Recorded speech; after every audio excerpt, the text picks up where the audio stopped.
अवधूत चिंतन श्री गुरुदेव दत्त. श्री स्वामी समर्थ. जय जय स्वामी समर्थ. हा संदेश ऐकल्यावर आज तुम्हाला खूपच गोड बातमी मिळणार आहे.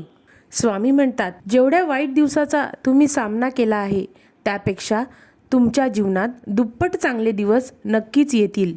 वाईट दिवसात स्वामी आपल्या सोबत असतात, तसेच सुखाच्या दिवसात सुद्धा स्वामीच आपल्या सोबत असतात. दुःखातून मार्ग दाखवण्याचे कार्य स्वामीच करतात. स्वामी म्हणतात, कधीकधी आयुष्यामध्ये तुम्हाला असे वाटत असेल की खूप दुःख यातना सहन कराव्या लागत आहे आणि इथपर्यंत आपल्याला असं वाटते की खरंच देव आहे का, अशी शंका सतत मनात येत राहते. पण खरं तर हीच वेळ आपल्या परीक्षेची आहे. स्वामी म्हणतात, तू आतापर्यंत जे कष्ट भोगले आहेस, ज्या दुःख यातना सहन केल्या आहेस, ते सर्व दुःख आणि यातना आता नाहीसे होतील आणि आजच्या दिवशी तुला गोड बातमी मिळेल. आज आम्ही तुझा नियतीचा फेरा बदलून टाकू आणि सर्व सुखाचे दिवस आणू. विश्वास ठेवा, इथूनच स्वामी लीला सुरू होते. इथूनच खेळ सुरू होतो, तो म्हणजे अतूट विश्वासाचा. आणि तो विश्वास आपण कधीच तुटू देऊ नका.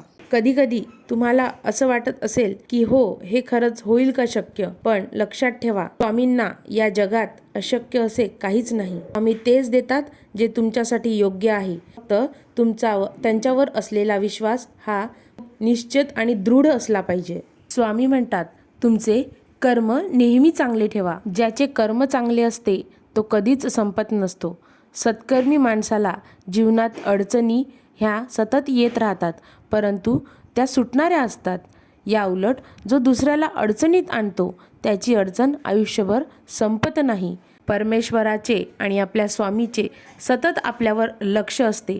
परमेश्वरावर नेहमी निसंकोच विश्वास ठेवा.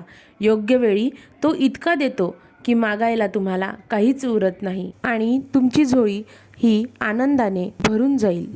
जीवनात कधी दुःख आले तर आपले दुःख आणि वेदना जगाला सांगत फिरण्यापेक्षा आपल्या घरातील जवळच्या व्यक्तीला, अर्थात आपली आई, आपले वडील, आपला भाऊ, आपली पत्नी, आपला पती यांना सांगा, जेणेकरून त्या दुःखाचा बाजार मांडला जाणार नाही. पती आणि पत्नीचे हे सुखदुःखात एकमेकांना आधार देतात.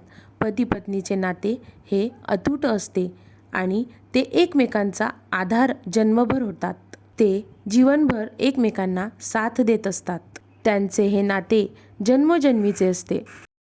स्वामी म्हणतात, मनात नसतानाही अनपेक्षितपणे जे काही मिळतं तेव्हा ते एकतर आपल्या चांगल्या कर्माची फळं असतात किंवा कोणाच्या तरी आशीर्वादाचं बळ असते. म्हणूनच बाळा, लक्षात घे, अशक्यही शक्य करतील स्वामी. श्री स्वामी समर्थ. जय जय स्वामी समर्थ. अवधूत चिंतन श्री गुरुदेव दत्त.